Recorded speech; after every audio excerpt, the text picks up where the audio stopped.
Welcome to Be Hope Church Online. We're so excited that you guys are joining us for our special online-only service. It's really awesome to be live and to be here in our brand new set. This is an incredible day. We're so glad that you're joining us right now. I'm with my friend Molly. Molly, are you pumped? Oh, I am pumped. I love our new set. It's very homey. It's very welcoming in here, and I love being here with you all right now too. So That's awesome. Hey, listen, before we get started, we want to let you know right now, this is your opportunity to share and to be participatory, to comment, to just include yourself in this actual day. It's going to be awesome. We want you to be a part of it, and we know that God will use your share absolutely for the person it was intended to. And if you hit that share button, no matter if you're on YouTube or if you're at live.behope.church or if you're watching on Facebook right now, and we're there with you because we love you, we want you to share and be part of this. But man, it is Christmas, so Merry Christmas to you. Happy New Year. Molly, how was your Christmas? my Christmas was great. It was kind of the best Christmas ever. The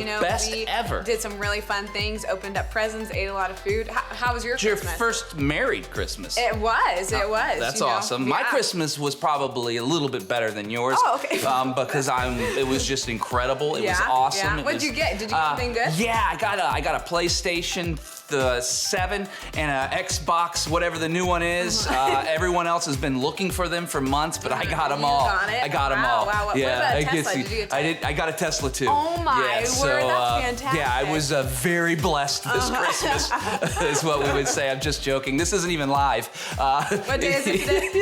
Yeah, I don't know. It's like December, I don't know. It's not live, but the cool part is we are in the chat with you right now. So say hi to me and Molly, and we'll chat with you we'll guys. let you know what we actually got for Christmas. That's all, yeah. We don't know yet, but it's coming, and so be a part of that. But man, today is a very special day. We get to do something very cool. We're gonna sit down with some key leaders and our campus pastors and really kind of just discuss not only what God did through 2020 in this crazy year, but really just kind of learn how to reflect, to learn how others actually take in the situations and the consequences and the circumstances all together, and really learn how to reflect on that. Yeah, moving past that, just critiquing and moving how we can construct something. And so it's a really awesome conversation that it was really, sorry. Can you piece it together? Yeah, we can. So we're not live, so we can edit it. So let's edit that and reverse that a little bit. But moving past just critiquing and getting able to construct and build something from learning what we went through this past year. Yeah, so this is going to be an exciting time for everyone. This roundtable discussion. We want you guys to listen in. We want you to comment. We want you to participate. Everyone here in this little circle will actually be online as well. So say hi, talk to them, enjoy the company. We're all a big family together. We're really going to actually do something we've never done before online together as one big church. So that's going to be really fun. We want you to participate. And if this is your first time, we just want to say welcome. Hey, welcome to Church Online today. We're so glad you're here. We actually have a gift for you in the comments. Somewhere over here, there will be a link. If you click that, we have something very special for you. It's a really cool t-shirt designed by Molly, man. She's got some wicked design skills. True. It's so true. It's so So listen in. Listen to what God's calling you into today. We are people of praise. We believe God is empowering us to be passionate people for Him and spread His gospel every day. And so this conversation is exactly that, and we can't wait for you to be a part of it. Let's go. What will you remember 2020 by 10 years from now, or even 2 years from now, and we look back on it? What will you remember 2020 by? Well, 2020 for me, I feel like it's just constantly changing.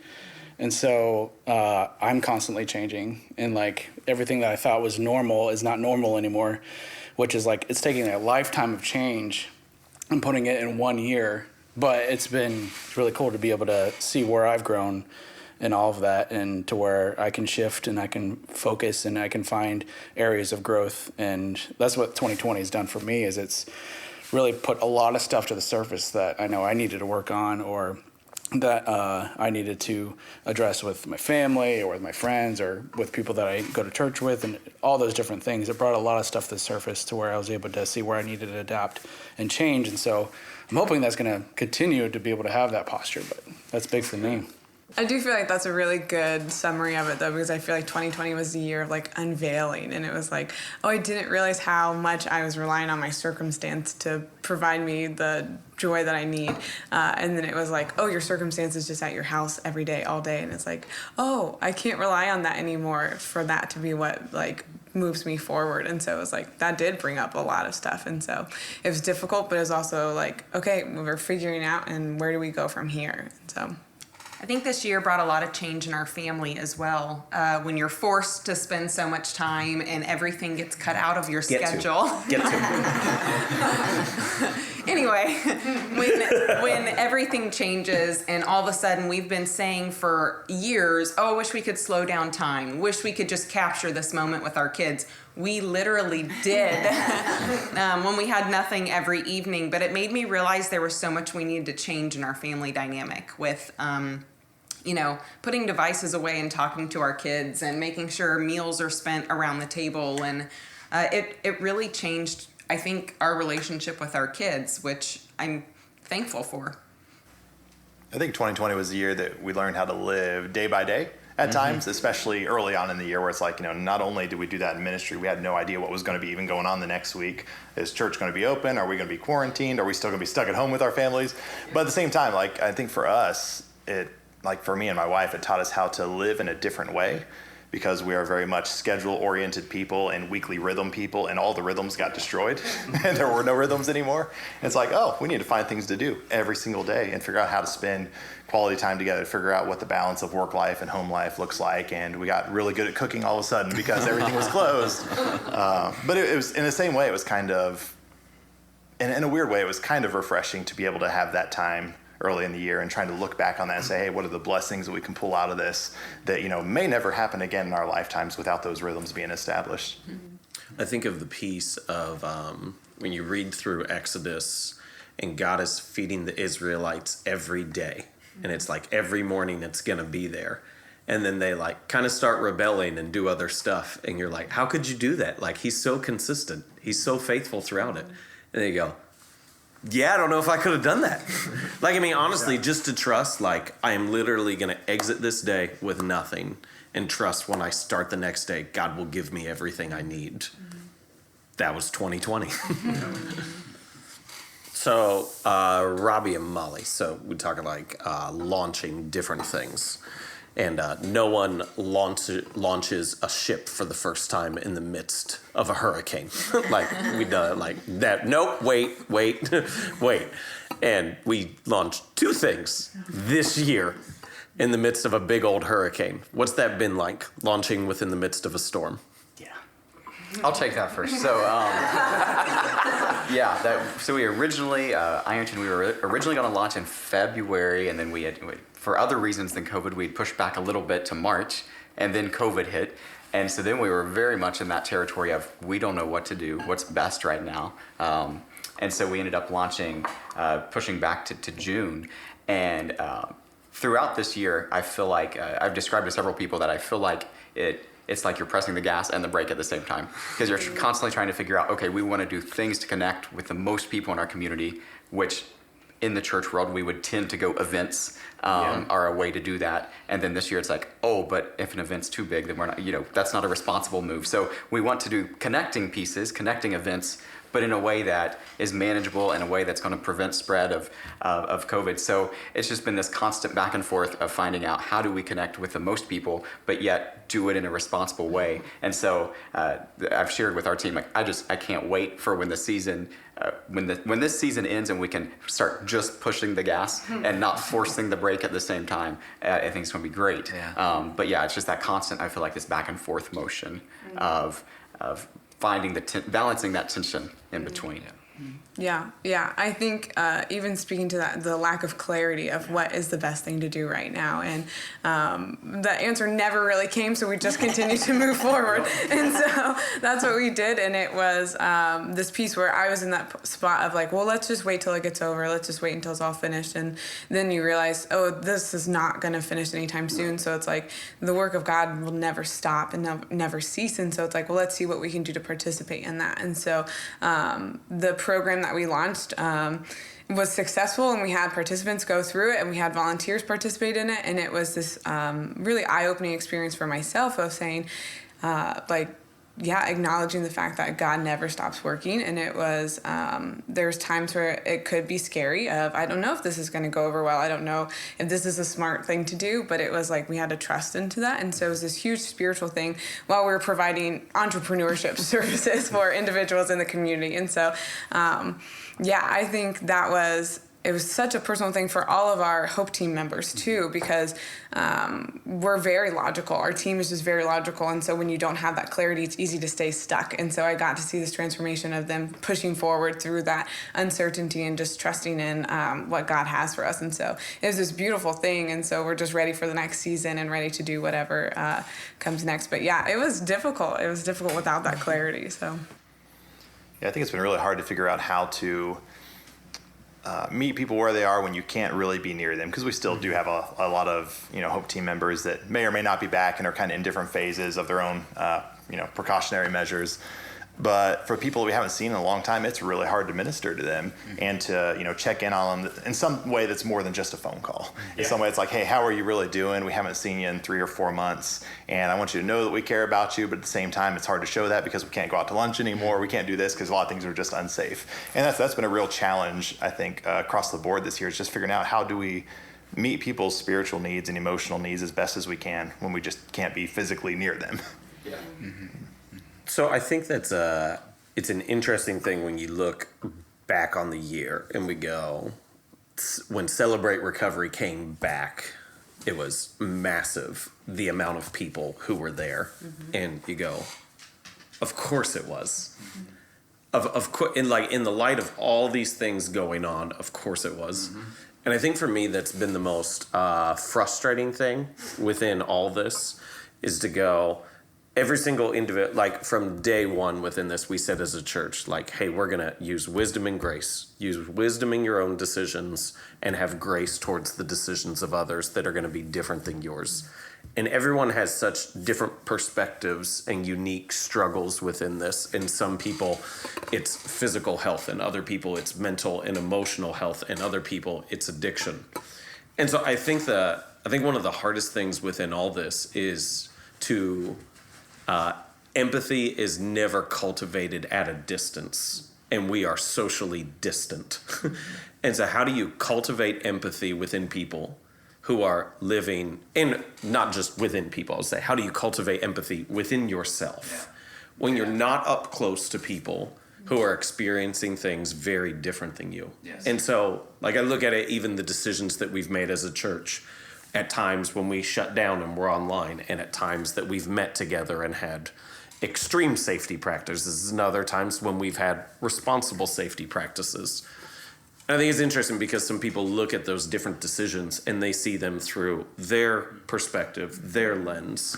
I go, Bethany's aunt works for TriHealth, and she does the psychiatric referrals, and she says psychiatric referrals are up 600% this year.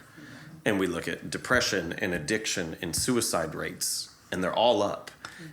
And it is, I think the hardest thing as a church has been responding to the totality of the virus and not just the physical health piece of the virus, and going, if you're, and even within all that, we talk about like the emotional and social and physical, to go, if you're isolated physically because of your health, and are becoming more cynical, or if you're just living your life and acting like there is no virus and are becoming more cynical at those who are taking precautions, and to go, that is so dangerous. Like, it's so dangerous. And as a church, it is our obligation and responsibility to figure out responses to that. But the thing that no one seems to be talking about is we're all becoming more cynical about our fellow humanity. And that's not a good thing. Yeah. David knows what is a battle that he is meant to fight and what is a battle that he is meant to walk away from. What is a battle that if he wins, he will lose the bigger picture of what's happening. What is the battle for you that if you win it, you won't be able to do the thing that you're really called to do? What is the thing in your life that will distract you from the greater conflict of your life that you're meant to be a part of? Nehemiah gets this word that they're going to trap him. He says, so I replied by sending this message to them. I am engaged in a great work, so I can't come.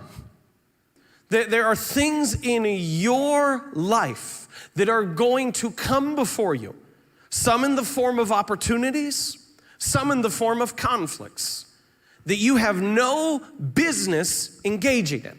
And this is my calling to every one of you today. Be engaged in a great work. Build something with your relationships. Build something with your gifting. Build something with your talents. Build something with the time that has been allotted to you. And as you build, distractions and discouragement are going to come. And your response is, I am engaged in a great work and I cannot come down. Highlights for 2020. Man, knowing that we didn't have any clue what we were going to do, but still doing something and still moving forward and not letting the consequence of our actions worry us. Yeah. And not letting the circumstance and situations. And so when we picked up, all the computers and all the cameras, and we moved it into a house, and we said, "This is your house." Yeah, to my house. And we moved it there, and we said, "We're not going to stop what we do on Sundays. Any of it. It's going to be live. We're going to press a button. We're going to have a host. We're going to have we're going to have a message. We're going to have worship. People are going to be enthused. They're going to be happy. They're going to be into it, and they're going to be a people of praise. COVID cannot stop Jesus, and he showed up like never before, and it's incredible to be a part of that. And it goes throughout the line. We've seen 135 salvations as of November 1st online this whole year. God does stuff when you think you're down and out. He shows up and he makes things happen when you don't think they can happen. Waymaker's a song we sing a lot. Yeah. There it is. 2020 is God being a waymaker. It's awesome. I think too, when we begin to look back, like we forget about January and February. In February, we did this spontaneous baptism. And I remember when Kevin said, hey, we want to do this. And everyone's like, blah, okay. And so we just figured it out, and it was phenomenal. And all these people came down, and then shortly after that, we shut down. I remember coming to Easter, and it was the first time we were going to do something, and people in cars, and I'm so excited. I'm like, look, there's people in cars. And it was so fun to be able to do those kinds of things, and it prepared us to press forward with people again and say, okay, we're going to do the safest that we can. So there was a mom who shared with you after Halifunaweenie that she said, I pulled into the parking lot and I went through the carnival and the circus and everything else, and I'm just laughing. And then she goes, and then I went a couple lanes down and I just started crying. And she said, I just realized in a moment how hard this year has been, and to go, these people expended so much effort to give my kids 10 minutes of laughter and fun, and how grateful I was that they were willing to do that. Matt, what was it like? So we launched some stuff, and we also shut some stuff. No, say it like that. Yeah, because at the time, Fairborn, things were moving. We knew what needed to stay the same, and we knew some things that needed to change. And then the pandemic really eliminated our ability to change what needed to change. And ultimately, we just kind of felt like, hey, let's quit knocking our heads against the ceiling and let's do something else. So what was that like?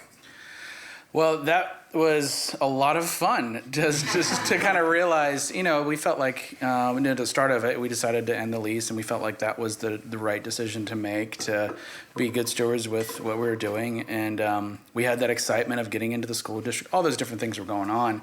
And so we had this excitement going on, and then the COVID just drew on and on and on and on. People call it the COVID. The COVID. The COVID. And, we're still in it today, too. And so, with everybody that was coming to Fairborn, we had that momentum. And then, everything got shut down, that kind of just dropped off. So that was really hard to watch that happen, because we had worked so hard. The team had worked so hard to build it to where it was. And it was a dedicated group, and still a dedicated group of people that just put so much time and effort and just loved the city of Fairborn the best they could in that time.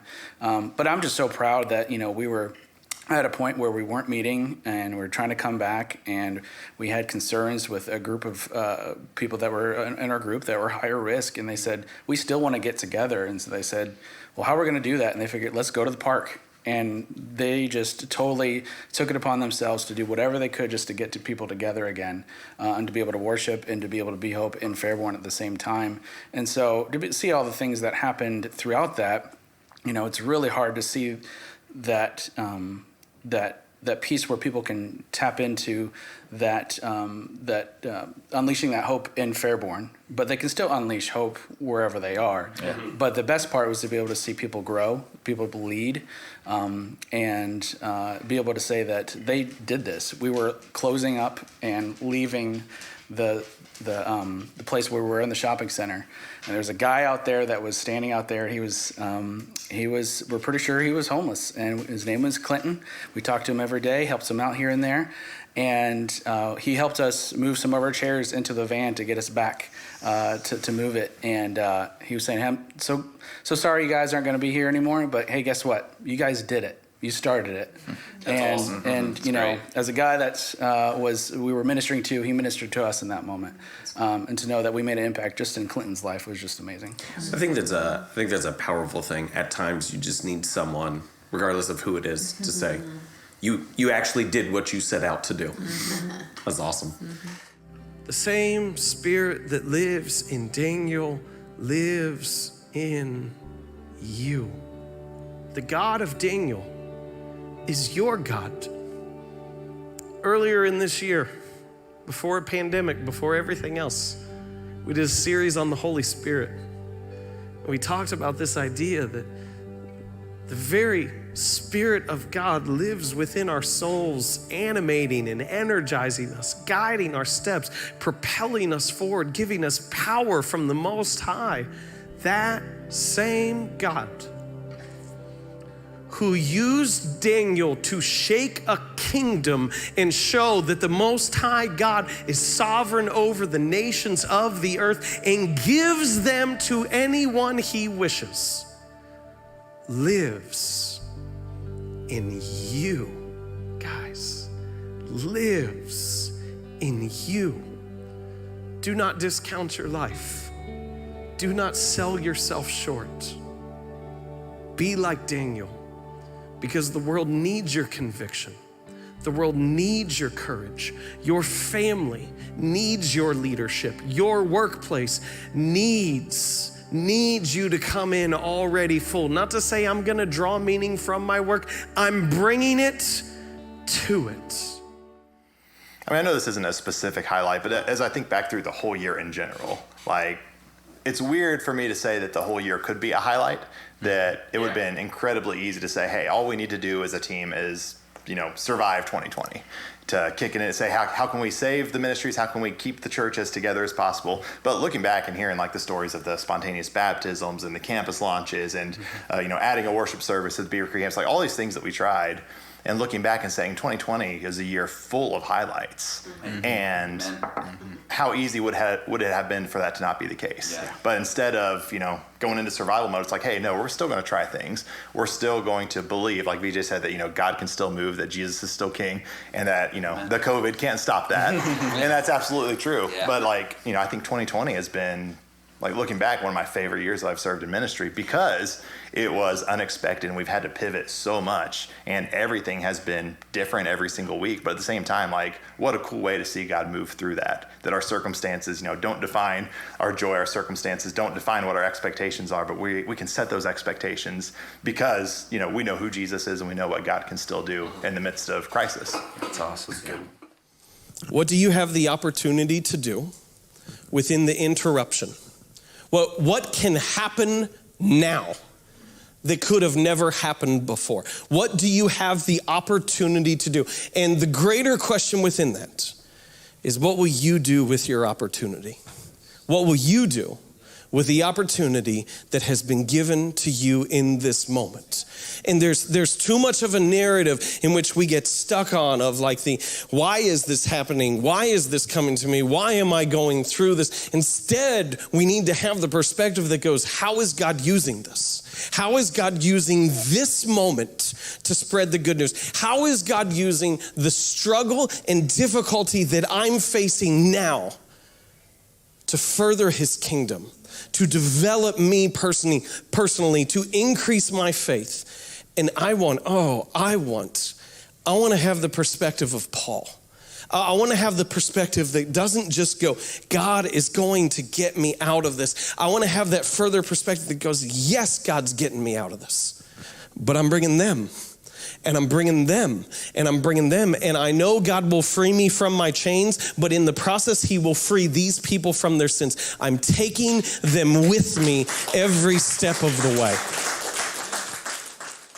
So I'll say, from my perspective, I think something that I've had to learn is to always have expectation for God to show up and do something. And Kevin, you shared part of this story a couple of weeks ago, and we had two or 3 weeks, probably 3 weeks ago now in Ironton, we knew it was going to be a lower attendance day. And so like with church planting, we talk about this dip thing. And so like, you expect to launch here, and then you launch during a pandemic, so you launch here, and then you have periods of time that dip down, and we knew that we had a couple families out on quarantine, and some others just playing it safe while cases were a little higher than they had been. And so I will say, like, from myself, expectation for that Sunday was low. Like, not sure how great of a Sunday this is going to be. This might just be a maintenance Sunday. Yep. Just get through it, and the next week. That's the hidden truth within church. Yes. Maintenance Sunday. We're just getting through it. And it happens. So I admit that was probably my approach to that Sunday, and then that was the Sunday that we shared about Sabrina showing up on our park bench out front, and someone who just was having some struggle in life, and our conversation started with basically this idea of how she couldn't really accept church or faith because she was a person of science, not of faith. And so we get going in this discussion and for about 20 minutes. And then I had to go in for rally before service, and someone else took over. Chelsea did a great job talking with Sabrina for a while. And Sabrina gained the courage to decided she was going to join us for a Sunday service. So this Sunday that I thought, this is just maintenance mode Sunday, became the Sunday where someone who hadn't been, Sabrina and I are the same age, she's 27, hadn't been to church in 20 years. So since she was 7 years old, and had found us online. And actually, another cool piece of that is one of our Hope Team members who has actually been out for some time because for safety reasons for a family member that is higher risk. She had invited Sabrina before, so she was coming by an invite of someone who actually isn't there right now for safety reasons. Yeah. And then we have this long conversation about faith afterwards. She ends up joining us for lunch, and what I thought was going to be a long journey of accepting faith. Fast forward to Thursday of that week. Thanksgiving. We're having a conversation Thanksgiving morning on the phone, and asking me, like, what does it mean to really accept Christ and begin this journey? And she's like, is it really as easy as praying this prayer of asking, God into my life and turning to Him? And I'm like, yeah, that's the beginning. It is that easy. And so she sends me a screenshot of this prayer that she had prayed the night before, that she'd found online. And I'm like, yeah, you did it. That's it. And so she's like, Well, that was a pretty short journey then, wasn't it? I'm like, yeah, it really was. So, man, and we walk away from that, and it's like, this was a Sunday that my expectation was low. That's so good. And just to remember that in the mundane, in weeks that we don't have much that we're excited for that week, God can still show up and do crazy, exciting things. So that's good. yeah. That's so good. I think this year I've learned so much about fear, and I think I'm very go with the flow. I always have been. I'm Kevin's type A. I am very, very type B. And so I didn't think any of this was going to affect me personally. I thought, no big deal. We're going to be home. Well, then all of a sudden, I think depression started to creep in of you don't have control. You don't know when you're going to have control. You can't change anything about the situation. And I think all of a sudden, all the other struggles I've had in my life, I still had an end in sight of even when you experience grief or something else, you know that there's going to be an end in sight. Whereas this, all of a sudden, I just have these emotions of there's nothing I can do about this. And all of a sudden things are being taken from me and kids might not go back to school and all these things happen. And I'm like, there's nothing I can do. And it totally made me realize that even though I don't think I struggle with that I need to give that completely to God. And I think the right sermon was the Talk Back series with the big creepy head. We looked so long for a better face, and that's the only one we could find. It's a good one, but I think God really said to me, hey, I'm in control and you need to talk back to that fear and say that regardless of what you're experiencing day to day, I'm still in control. And that was powerful for me, and a lesson I don't know that anything else in my life could have taught me other than all of these things taking place. That's good. Here's the problem. The thought comes into your head and you listen to the thought and you say, come on, thought, you must be right. You must be true. You must be here for a reason. He goes, no, our unhappiness is because we're listening to every thought. And it is time that we started talking back to the thoughts. Paul says it like this: we take them captive and we make them submissive to the work of Christ. That's like FBI stuff for your brain, okay? You take it captive and you make it submissive because we need to talk to ourselves. We started the year off with the 21 days of prayer and fasting, and that's going to happen again on January 4th of this year. And to your point, all of the things that everybody said, to expect, to know that God's a way maker, to know he's using the Hope team, to know that Empower passionate people, no matter what campus they are, that this is the start of what God is doing. It's not, we get to be a part of it. God's going to do something incredible. It's going to be amazing, and we're expecting to see what it is. And so 2021, watch out, because God's coming, and we get to follow his coattails into it. And so I can't wait to see what he's going to do. I think when we started with prayer and fasting, we said, God is, like, this was our thing. We didn't even know. We're like, people would be like, what are you fasting for? What are we praying for? It's got to be something. And the best we could come up with is God is preparing us for what he's preparing us for. That's exactly right. And like to go, we spent 21 days before pandemic with like commitment and focus and dependency, having no idea what was coming. And I think for myself, I think there's been a lot of times this year that I felt like there wasn't a win. And that was just like the hardest thing as a leader. You always look for the win in every crisis and every complication. You try to find the win and move towards it. And there's so much of this, I don't even know what the win is. I don't even know. I just feel like I'm moving us towards the least loss within there.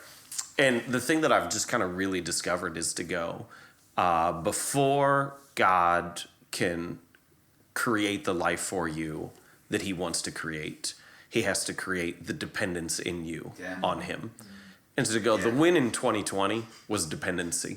The win in 2020 was, there's moments within this that I had become numb to how desperate I am for him to work. Yeah, that's exactly right. The weapon may be formed, but it won't prosper. When the darkness falls, it won't prevail. 'Cause the God I serve knows only how to triumph. Oh, my God will never fail. I know. Oh, my God will never fail.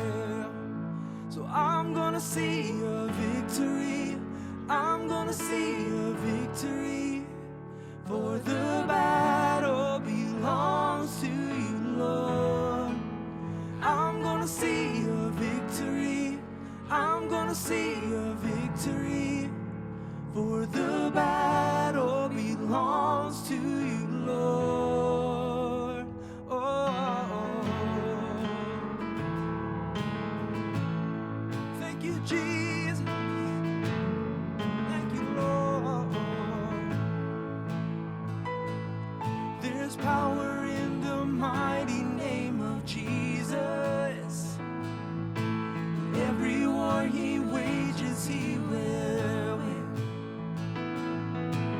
I'm not backing down from any giants. Oh, 'cause I know how this story ends. I know how this story ends. And I'm gonna see a victory. I'm gonna see a victory. For the battle belongs to you, Lord. I'm gonna see a victory. I'm gonna see a victory. For the battle belongs to you, Lord. I'm gonna see a victory. I'm gonna see a victory. For the battle belongs to you, Lord. Oh, I'm gonna see a victory. I'm gonna see a victory. For the battle belongs to you, Lord. Oh, gonna worship my way through this battle. Oh, I know you're faithful, Jesus. Oh, no. You take what the enemy meant for evil and you turn it for good. You turn it for good. I know that you take what the enemy meant for evil and you turn it for good.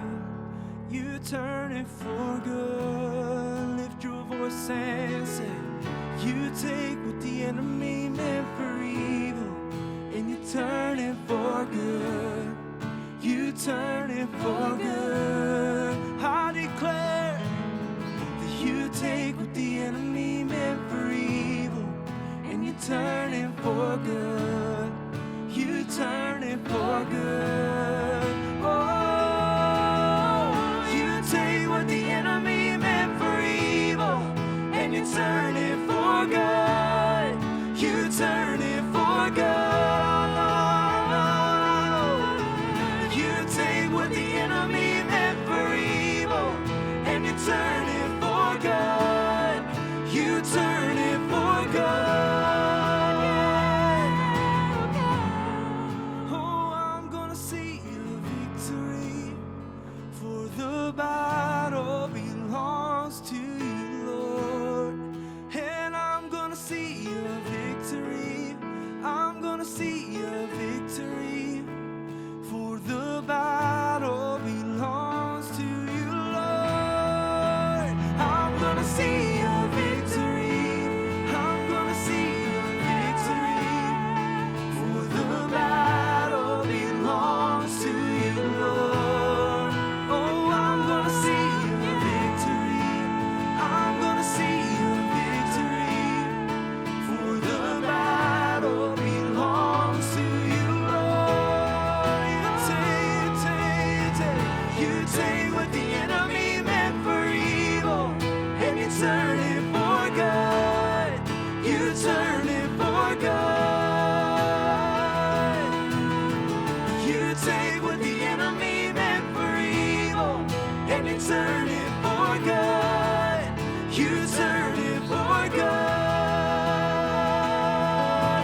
shine upon you and be gracious to you. Lord, turn his face toward you and give you peace. Amen, amen. Amen. Amen. Amen.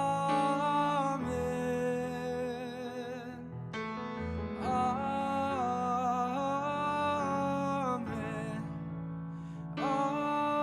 Amen. Amen.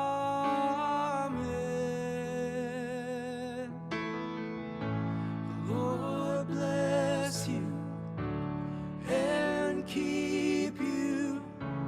Make his face shine upon you and be gracious to you.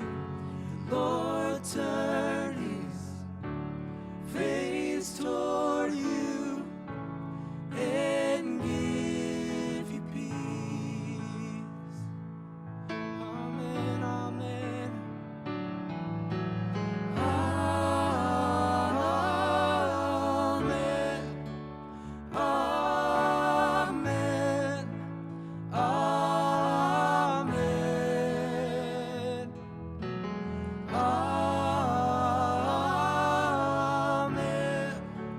Amen. Amen.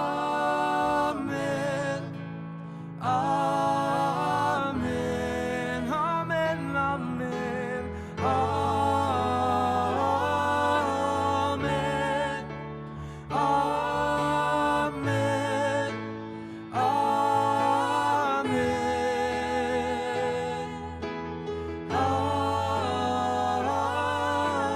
Amen. Amen. Amen.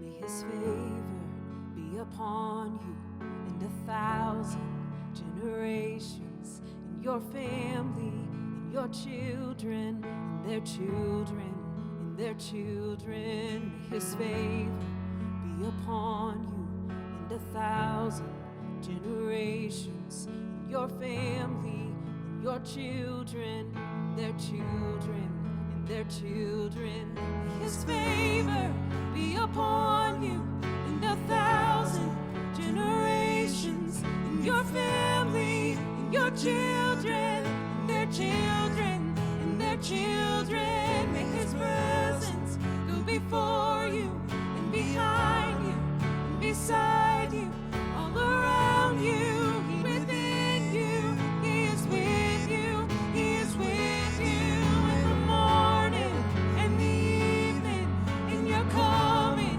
and you're going, and you're weeping and rejoicing. He is for you, he is for you, he is for you.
So I hope today has been meaningful for you.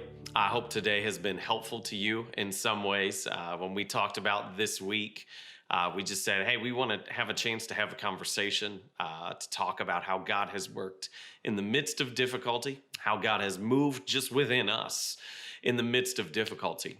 And I know for myself, I know this is a year that I'll look back on and go, oh, so many lessons learned.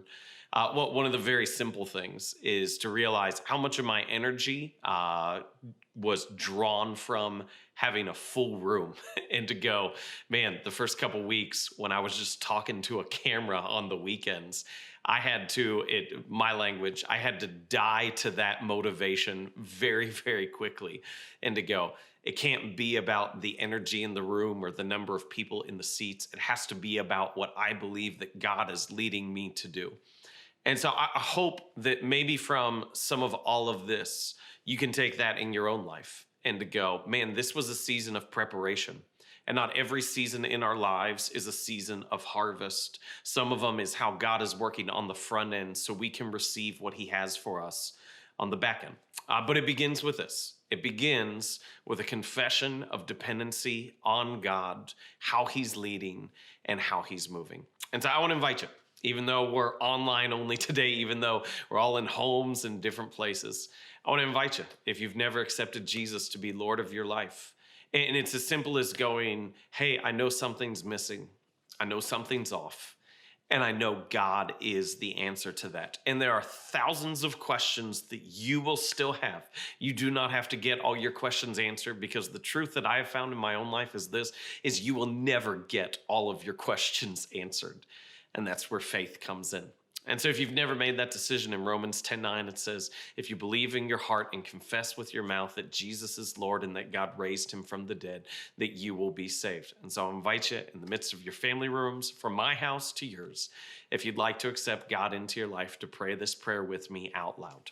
Lord, I believe that Jesus Christ is the Savior of the world, that he was raised from the dead to forgive my sins. I receive your grace by faith.